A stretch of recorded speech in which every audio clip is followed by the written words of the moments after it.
So I was told that I act like a man. It was very, very weird when I heard it. I was like, what? I act like a man? Okay, maybe I do act like a man. But what made you come to that conclusion that I act like a man? My name is Furo. I want to welcome you to my page. Now you see, this page is not just going to be a regular page because I am presently in a very, very deep mess.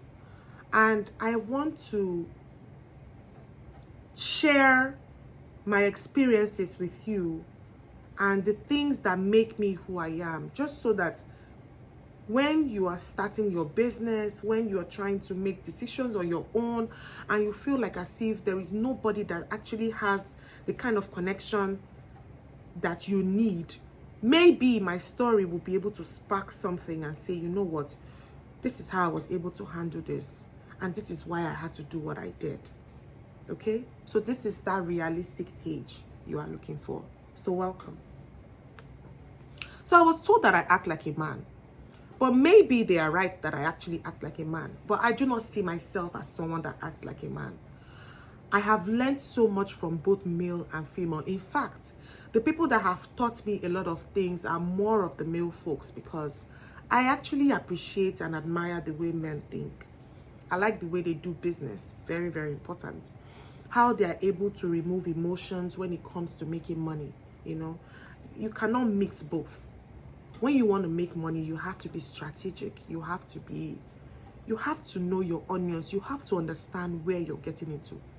So this person that made this statement said it because they were like, why do you have to work so much? Why do you have to do so much? You are emceeing, you are doing this one. You are just behaving like a 22-year-old. You're behaving like a child. Why do you have to do so much? And I just sat back and I was like, is it a crime to actually have so many things that I want to do? I'm like a child in a chocolate factory. I've seen chocolate, I'm happy. I want to taste all the flavors. Of course, I know that if I eat too much chocolate, I'm going to purge. But hey, it's chocolate. Let me indulge, you know? And because of this indulging spirit that I have been able to create so many beautiful things through the help of God. Remember, I told you I was going to be giving all the glory to God, because it's not by my power, it's done by my might. Like, I feel like there's a special force that pushes someone to do what they are doing, that even when they disconnect from that force, it's like as if they feel useless. Do you understand? So I do not take glory for the things that I am able to do by myself, because I have a force behind me. And I give all glory to God. Now, growing up, I have learned a lot from a lot of people, men, women. And I will tell you a story, how I met two prostitutes and what they taught me. Now, this friend of mine wanted to have a music video, and he needed girls, fair girls, beautiful girls, because usually in musical videos, they love to use fair girls because they have good skin and it will be able to catch the light of the camera. One thing, you know, there are the requirements for being a video vixen, and one of them is having very beautiful fair skin. So he was like thinking of where he was going to get beautiful girls like that, and somebody suggested that he should go to this particular place. Now this place is like a drinking, like a pub. I'm going to use pub for those that will be visiting my page that don't understand what beer parlor is. In Nigeria, we call it beer parlor, but it's a pub, right? And inside that pub, there is also chalets, a place where prostitutes take their customers to do whatever they need to do, get money from them, you know, give them pleasure. So I've always been passing this particular place. Every time I'm passing there, I will tell some people, take me here, I want to go there. They'll be like, I can't even take my serious girlfriend there. Amen. So why should I take you? I'll be like, I want to know what goes in there. I've heard some things, so I want to see these girls. Like, I was just fascinated. Now, I am a very inquisitive girl. I'm someone that I have made decisions without even consulting with God. I will make decisions just because I want to taste or test the waters. So I'll put my leg inside. I'll be like, oh, okay, it's cool, it's cool, it's cool. Then I'll now put everything. Then when I'm singing, I'm like, God help me, oh, God help me. And God will be like, they hear what? You get coconut head, He will bring me out. But that thing I have done has already taught me lesson. And I'm like, okay. So these girls, when I got to that place, the guy was like, he needed me, so he contacted me. I was like, how far? Me and my friend, we want to put up a musical video. We are looking for chicks. I know, say you self, you be my friend now. I beg you, on, like, can you be one of the girls? Just come in and help us. I'm like, oh sure, I love to do musical video. Why not? Although I never saw the break light of that musical video, but that's a long story. Let me continue. So he now told me that he wanted to visit this particular place that had prostitutes in them. And that was like my opportunity to visit the place for the first time. I was happy. I was like, oh, you're going there? Like, I've been wanting to go there since he said yes, that he wants to go and get girls. But they will not go at night, that we have to go in the morning or in the afternoon, as the case may be. Just to go and tell them that we need girls to come out and be part of this musical video. So we got there. Now, we went through the backyard, because there's a front door of the event center, but we had to go through the back where the prostitutes actually stay. If you see these fine girls,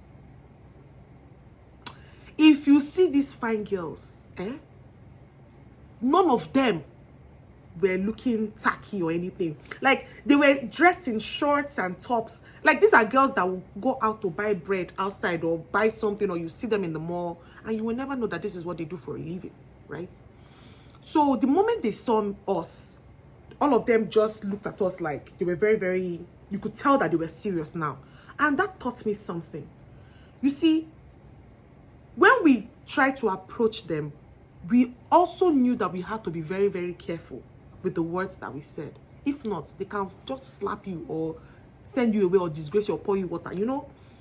Things were just going through my head. But we knew that we had entered a territory where these chicks, at some point, though they look very innocent, look very good, look very whatever, but they can also be brutal. So we were very, very cautious.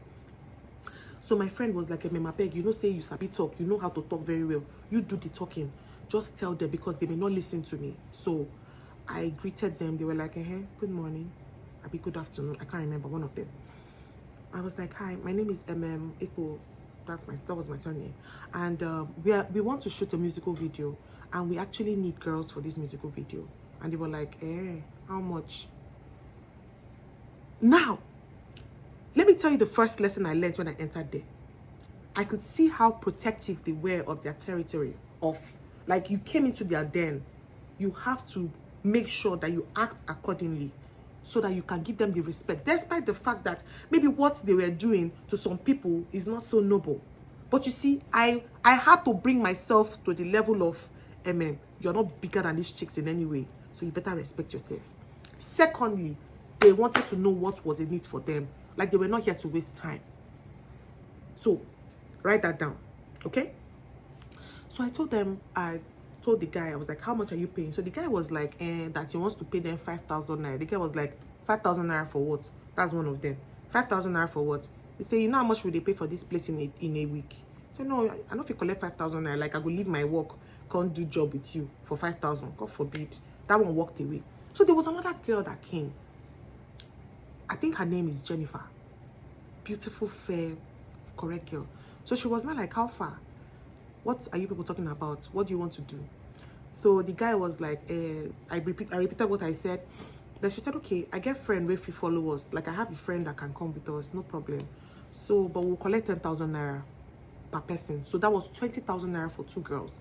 The guy was like, that's a lot of money. The girl said, it's just pure business. That every week they paid 6,000 naira to the owner of that place. And that payment is for their own room. So I didn't know what the room looked like, but during the course of this video, you understand. So she said that whatever that is going to make her leave her place of work to do something extra has to pay her enough money to pay off her debt when the time comes for it. If not, they will be sent out of the room, and it has to be worth it. So the guy now called his Oga. This Oga is the person sponsoring the video. And the man was like, when they spoke over the phone, the man was like, okay, no problem. That he was going to pay them 10k each. That let them come. So the girl said, okay, are you ready? So that day was the day of the shoot, actually. So immediately we gathered, we took the girls, 2 of them, they got ready. They said, they told us to go, that they will meet us at the bus stop where we were. So we actually went and they came. So they gave us their number. They met us at the bus stop. We were able to get to the location. Now, remember, these girls they are prostitutes. They are not angels, right? But I had the warmest experience with them during the course of this video shoot. Now, when they had come in for this video shoot, you know, they were getting ready. They came with their makeup. They came prepared. They came with their outfits. Now, they did not... Okay, they provided some clothes for them. They also had their makeup. But the thing is that what I learned from them also was that despite the fact that all these things were provided, they came professionally to do their job. Do you understand? And I was in the room with them when I was discussing with this Jennifer, because Jennifer is the one that is more, you know, playful and more chatty. So we were chatting and she kept telling me that, oh, that yeah, they have this small room where they stay and they have to pay 6,000 naira to the Oba that owned that place. So it was owned by a chief. And that's just to show you that despite the fact that people shout moral this, moral that here and there are people that do not have any sense of dignity, or they just don't, when it comes to money, they don't care how they treat people or how they get the money, as long as they have it to spend. Now, if they do not pay this certain amount to that Oba, it becomes a problem. They will be kicked out of the house. So she said, that is why I said you people should tell us how much we are going to pay. Now, another thing that they did that stood out for me was that they asked for the money first when they got there. Now, the chief, the man that was sponsoring the video, was trying to be smart. He didn't want to pay them the money. He now started questioning that why will he pay prostitutes 10,000 naira each per day? That what are they doing for him?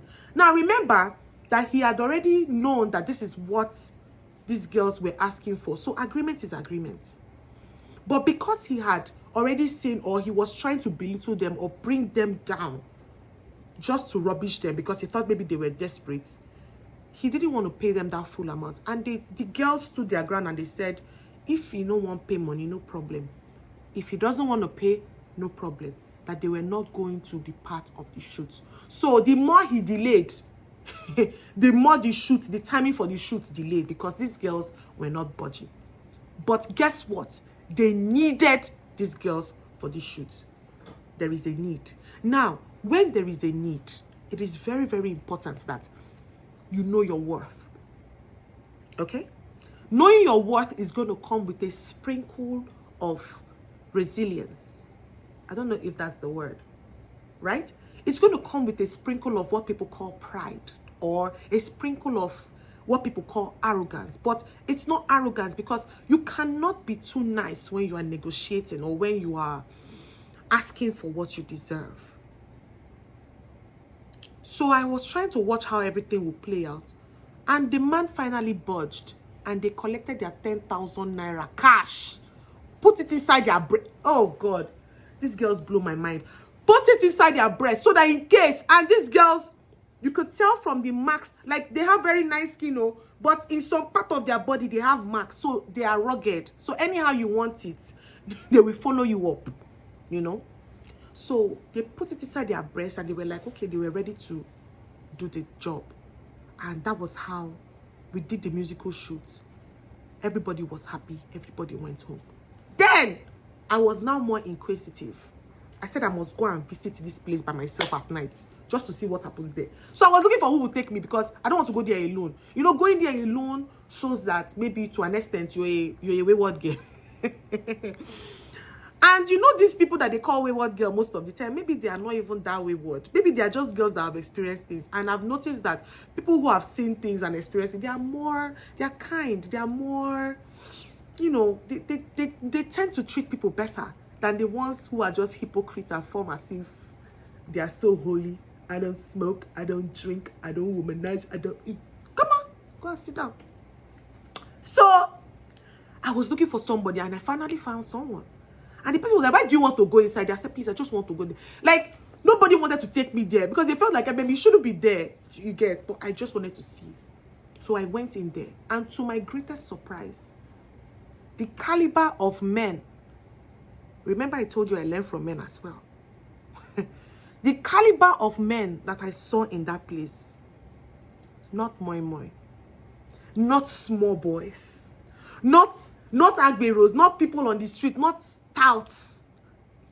These were men that worked in the bank close to where I lived. These were men that you will see there, probably you have problem with your teller, or maybe they will tell you go and meet the manager. These were men that worked in the banks and they wore suits. Like from work, they will come to that place to come and sit down and drink. And after they sit down and drink and they feel like they want somebody to rub their back, they will enter inside bedroom.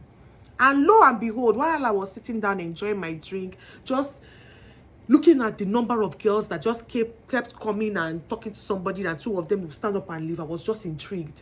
I saw Jennifer. So Jennifer came to me. She saw me. She recognized me. She came. She hugged me.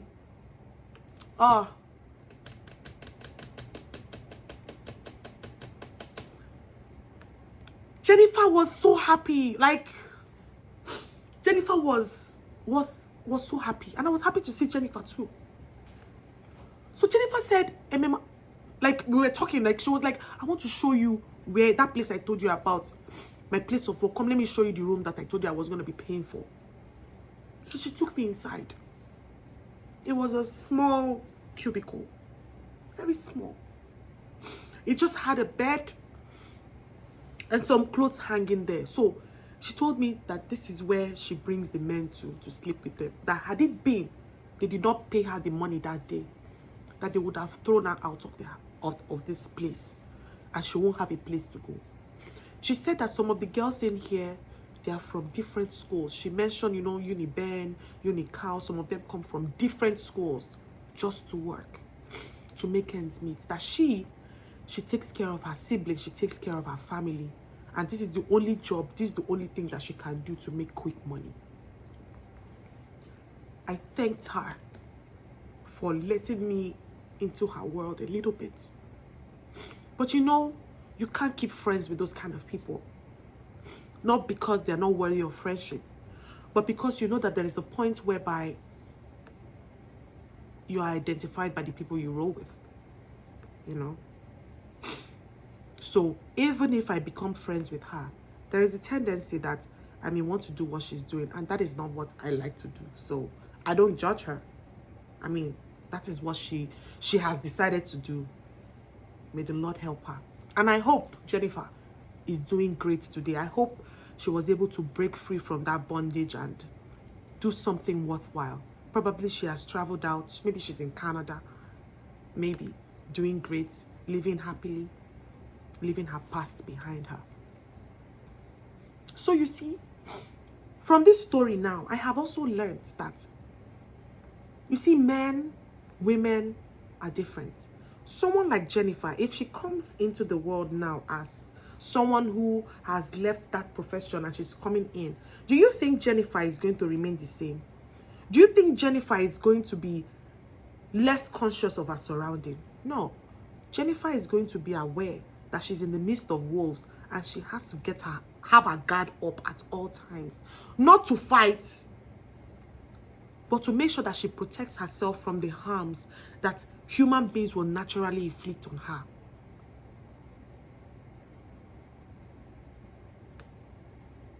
So, when you say I behave like a man, there are so many things that I've seen, that I have internalized, that I have been through personally.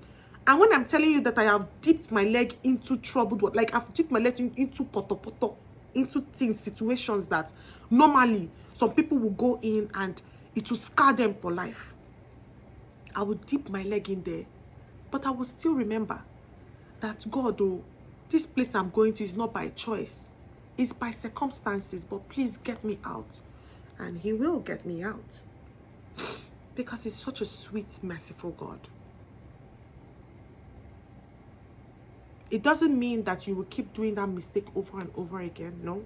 There is a point where you decide that you need to change your strategies. You need to change your mind and just make... You know, God is just a God of...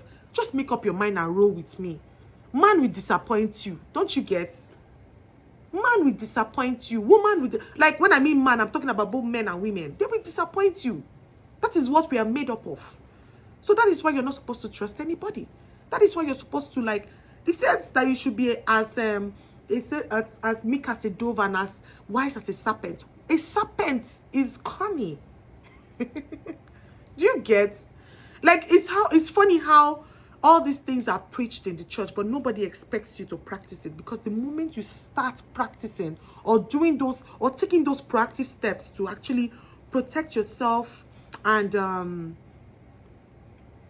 pursue or go ahead or be that go-getter, the moment you start it, there will be attacks left, right, center. And yet, these are the values that we want to push to our children. You have to be resilient. You have to, know how to put your chin up, put your head up, despite the adversaries. But nobody is ever putting a definition to where the adversaries will come from. Nobody. Because we're not bold to call those adversaries out. So, maybe, just maybe, I have learned too much from people. And I have learned to understand human beings for who they really are. Even me, myself, I am a work in progress. And I hope that I get to that point where... I'm a work in progress, so there's never a point where it ends anyway. So, we just use our stories to teach others that they can be better or be the best at whatever it is that they've put their mind on. So yeah, that's the story about the prostitutes that I met. Have a great day. I will share another story with you later. Bye.